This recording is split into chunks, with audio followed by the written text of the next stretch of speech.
TPCC రాజకీయ వ్యవహారాల committee ఇవాళ సాయంత్రం గాంధీ భవన్లో భేటీ కానుంది. ఈ సమావేశంలో సీఎం రేవంత్ రెడ్డి, పార్టీ రాష్ట్ర వ్యవహారాల incharge Meenakshi Natarajan, TPCC chief Mahesh Kumar Goud, మంత్రులు, పీఏసీ సభ్యులు పాల్గొననున్నారు.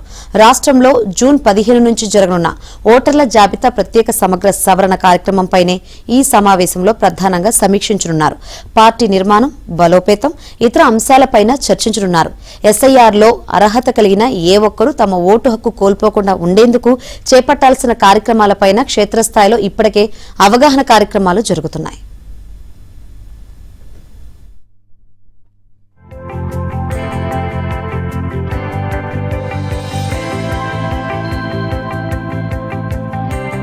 టీపీసీసీ రాజకీయ వ్యవహారాల కమిటీ ఇవాళ సాయంత్రం గాంధీ భవన్లో భేటీ కానుంది.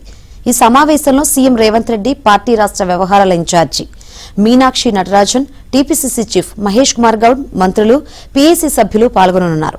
రాష్ట్రంలో జూన్ 15 నుంచి జరగనున్న ఓటర్ల జాబితా ప్రత్యేక సమగ్ర సవరణ కార్యక్రమంపైనే ఈ సమావేశంలో ప్రధానంగా సమీక్షించనున్నారు. పార్టీ నిర్మాణం, బలోపేతం, ఇతర అంశాలపైన చర్చించనున్నారు. ఎస్ఐఆర్లో అర్హత కలిగిన ఏ ఒక్కరూ తమ ఓటు హక్కు కోల్పోకుండా ఉండేందుకు చేపట్టాల్సిన కార్యక్రమాలపైన క్షేత్రస్థాయిలో ఇప్పటికే అవగాహన కార్యక్రమాలు జరుగుతున్నాయి.